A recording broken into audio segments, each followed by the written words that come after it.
ito nga po, ang bilis ng karma. Ito po si Miguel Dea, munti ka na mamatay. Patay na ba o buhay pa? Kababatikos po, kababatikos po ni Miguel Dea dito po sa ginawa nilang rally para sa betlog na tatay digong nilang demonyo na Corduroy para sa birthday. Nagsalita ba naman si Miguel Dea na parang tanga? Ayan tuloy, munti ka na siya mamatay. Aray ko. Pakinggan natin yung salita ni Miguel Dea.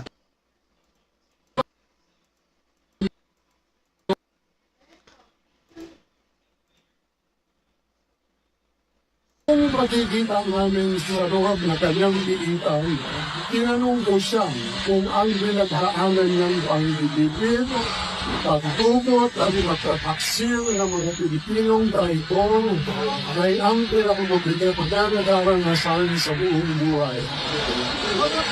Ito ang mga tinitingan sa atin. Dili mo, pinagagisulat. Patay! Patay! Sa pool! Patay!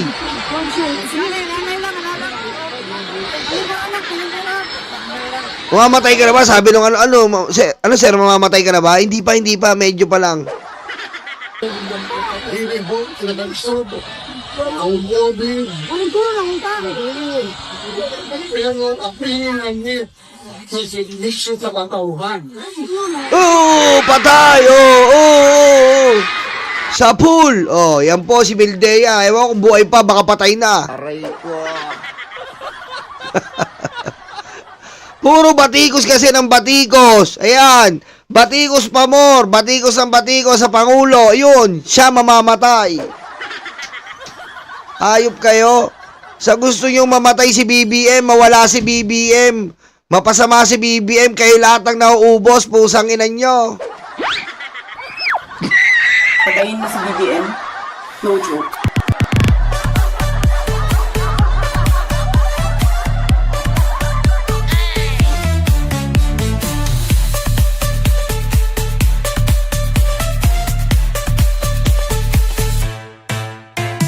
Puro kayo katarantaduan. Puro kayo hinaing na. Yun, sinumpong ka, no? Ayan kasi, puro kayo kasi, ayan, tignan mo yung nag-comment, buti nga, patay na ba? Karma na sa kanila. Karma is real. Aray ko. RIP na ba? Ayan, sabi po sa comment, Ayan po sabi sa comment, ayan, basahin nyo, ayan, RIP na ba? Karma na sila. Ayan kasi, puro kayo kasinungalingan. Tingnan mo, sa mga nangyayari, sino po ba nakakarma? Sila. Kayo nakakarma, kita mo, munti ka na mamatay, Miguel Dea. Puro katarantaduan puro ka kasinungalingan kasi. Aray ko. Puro ka kasinungalingan kung ano-ano pinagsasabi mo, kung ano-ano iniimbento yung salita. Para lang masira si BBM o ano. Ngayon, sino nakakarma? Kayo, muntikan ka na. Aray ko. Makulit ka, ha? Suwaling ka pa, ha? Aray ko. Karma po talaga kaagad, Karma, Dili mo, pinagagisulat. Nag-twerk, Ano yun, nagtitwerk ka? Aray ko. Ayun, hindi po tayo masamang tao dito, ha? Pero yung sinasabi nyo kasi, puro paninira po. Bigla pong pinitik ng Diyos. Kulit mo, ha? Pag ano, pinitik, Ito ang mga tinitingan sa atin. Dili mo, pinagagisulat. Pinitik, gigil mo ka. Aray ko. Pinitik, sa puli. Aray ko. Sa puli, no? Aray. Dito, banda rito pa, Pinangit sa sinisyo sa katauhan. Yun! Kinurot yarn? Aray ko. Ha? Binurot ka?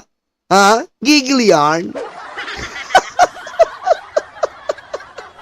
Aray ko. Gigil yarn? Aray ko. Pinangit. Sisiglis siya sa katauhan. Ah.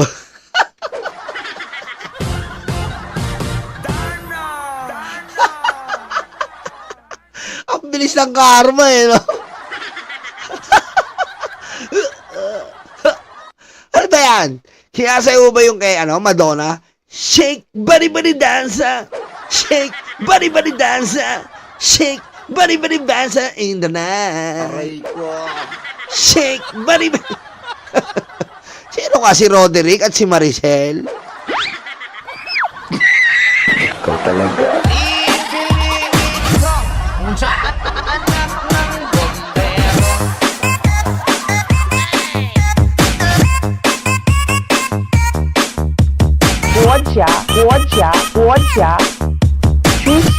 Xi Jinping。 Okay, dumako naman tayo dito. Nandun din si Lebiste. Alam mo, Lebiste, kahit anong gawin mo, ha, hindi ka masasagip ng mga Duterte. Tanga. Ha? Yung nanay mo, pigilan mo, nakakaya ginagawa ng nanay mo. Kasi yung nanay mo, hindi nakakatulong sa krisis na sinasabi nyo. Yung nanay mo, nakakadagdag sa problema. Imbis na gumawa ng solusyon, bunganga ang solusyon. Aray ko. Oh, ngayon, dito na naman si Lebiste. Naggagawa na naman ng katarantaduan. O, tignan mo. O, pakinggan nyo.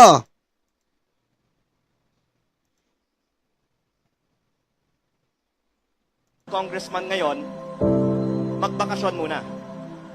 At baka akala nila nasa abroad ako. Hindi nila alam sa Davao pala ako pupunta. Eh, anong pakialam namin si Davao ka pumunta, tanga? Aray ko. Hinahanap ka ni Garin. Ha? Hinahanap ka ni Garin dahil, ha, ang dami mong nakuha sa taong bayan.